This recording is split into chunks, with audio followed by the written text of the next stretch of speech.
Hi friends, this is Satish Rawal और आज मैं आपको पढ़ाने वाला हूँ सिंपल प्रेजेंट टेंस। आपको ये जानकर ताज्जुब लगेगा कि ज़्यादातर लोग यही टेंस को यूज करते हैं और ये बहुत ही सुंदर टेंस है, लेकिन इसमें गलती भी सबसे अधिक होती है क्योंकि इसमें कॉम्प्लेक्स ज़्यादा है सिचुएशन। यानी कभी आप डोंट लगा रहे हो, कभी डजंट लगा रहे हो, कभी इज लगा रहे हो, कभी आर लगा रहे हो, कभी एम लगा रहे हो। लेकिन इस वीडियो को देखने के बाद आपका सारा कन्फ्यूजन दूर हो जाएगा। सबसे पहला बात, जब हम प्रेजेंट टेंस की बात करते हैं उसमें दो सिचुएशंस आएंगे हमेशा। पहला सिचुएशन है कि आप स्टेट के बारे में बात कर रहे हो, यानी किसी का अवस्था बता रहे हो कौन क्या है ना। सपोज करो कि मैं अगर बोलूँ कि मैं एक टीचर हूँ तो मैं इंग्लिश में बोलूँगा आई एम ए टीचर, है ना। मैं बोलूँगा आई एम ए टीचर। अब देखिए स्टेट में क्या हो रहा है, आप इज एम आर का इस्तेमाल कर रहे हो, इज एम आर लगा रहे हो स्टेट में, ठीक है। अभी मैंने बोला आई एम ए टीचर, लेकिन अगर मुझे बोलना है कि मैं इंग्लिश पढ़ाता हूँ, उस सिचुएशन में मैं क्या बोलूँगा, आई टीच इंग्लिश। अब देखिए इसमें मैंने एम का इस्तेमाल नहीं किया है क्योंकि अब मैं अपने एक्शंस के बारे में बता रहा हूँ। यही दुविधा सबको होती रहती है। एक्शंस में आप सिर्फ V1 का इस्तेमाल नहीं, पहला वाला वर्ड का इस्तेमाल कर रहे हो, उसके अलावा कुछ भी करने की ज़रूरत नहीं है। पहला फर्स्ट वर्ड जो होता है बेसिक वर्ड, उस वर्ड का इस्तेमाल कर रहे हो एक्शन में।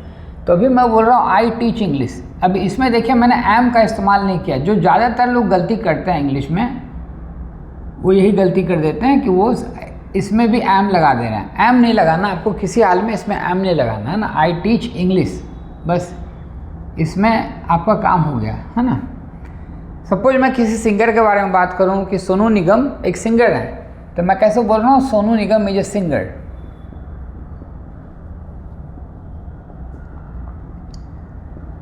यहाँ आप ध्यान से देखो, मैंने इज लगाया है ना, क्योंकि मैं वो क्या करते हैं ये नहीं बता रहा हूँ, बता रहा हूँ वो क्या हैं, वो सिंगर हैं, right. Sonu Nigam is a singer, ठीक है। लेकिन जब मैं बोलूँगा कि वो गाते हैं बॉलीवुड के लिए, तो मैं अभी लिख रहा हूँ ही सिंग्स फॉर बॉलीवुड। इसमें देखिए मैंने इस्तेमाल इज का नहीं किया है ना। यानी इससे क्या साबित हो रहा है, जब हम एक्शन के बारे में बात करते हैं तब हम उस एक्शन को बात करते वक्त इज एम आर का इस्तेमाल नहीं करते हैं। तो आपको ध्यान रखना है कि सिर्फ स्टेट है उसी में हम इज एम आर का इस्तेमाल कर रहे हैं, एक्शन में नहीं कर रहे हैं। He sings for Bollywood.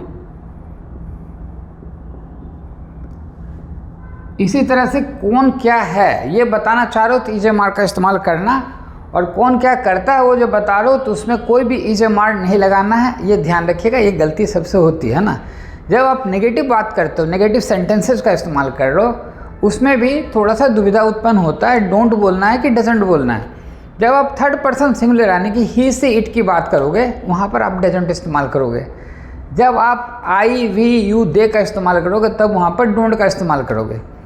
Okay, ये बहुत ही साधारण है, सिर्फ आपको दिमाग में रखना है इस बात को कि डजंट हम कब यूज करते हैं, जब हम थर्ड पर्सन सिंगुलर की बात करते हैं। फॉर एग्जाम्पल, अगर मैं अपने बारे में बोलूँ कि मैं स्मोक नहीं करता हूँ, तो मैं बोलूँगा आई डोंट स्मोक। मैं कैसे बोल रहा हूँ, आई डोंट स्मोक।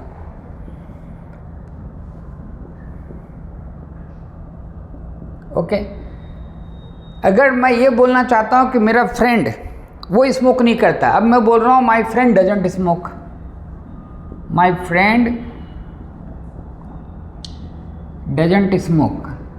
यहाँ पर आप डजंट के बदले डज नॉट भी बोल सकते हो, कोई प्रॉब्लम नहीं। डज नॉट जो है डज नॉट का कॉन्ट्रैक्शन होता है, माई फ्रेंड डजंट स्मोक।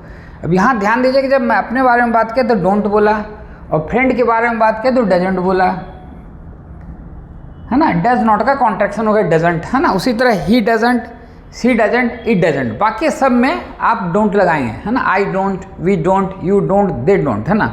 यहाँ पर एक एक्शन में इस ध्यान रखना है। उसी तरह जब आप इधर में ध्यान दोगे, जब इसका नेगेटिव सेंटेंस बना रहे हो, उसमें सारे में नॉट लग जाएगा। जितने सारे वर्ड हैं, is not, am not, are not, है ना। मैं डॉक्टर नहीं हूँ, देखो मैं कैसे बोल रहा हूँ, आई am not a doctor, I am not a doctor.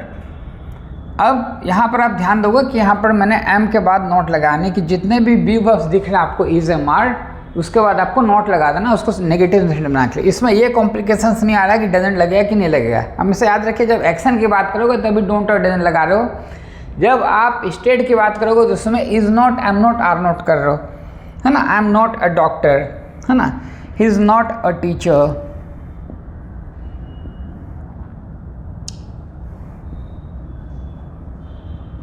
Okay. And you are not a farmer, देखिए you are not a farmer, मैंने आर के बाद हमेशा नॉट लगाया, you are not a farmer. Okay, इसमें जो इंट्रोगेटिव सेंटेंसेस होते हैं क्वेश्चंस वाले, वो मैं आज आपको इसके बाद वाले वीडियो में दिखाऊंगा। आज के लिए सिर्फ इतने ही है कि आपको इस बात का ध्यान रखना है कि जब भी आप स्टडी कर रहे हो इंग्लिश को, आपको ध्यान रखना है कि हम कब EJMR लगाएं कब नहीं लगाएं, क्योंकि यहाँ पर दुविधा इसलिए उत्पन्न हो रही है क्योंकि लगता भी और नहीं भी लगता है। जब भी आप स्टेट की बात करो, अवस्था बता रहे हो किसी का, उसमें EJMR लगेगा, जब एक्शन बता रहे हो तो नहीं लगेगा। Thanks for watching this video.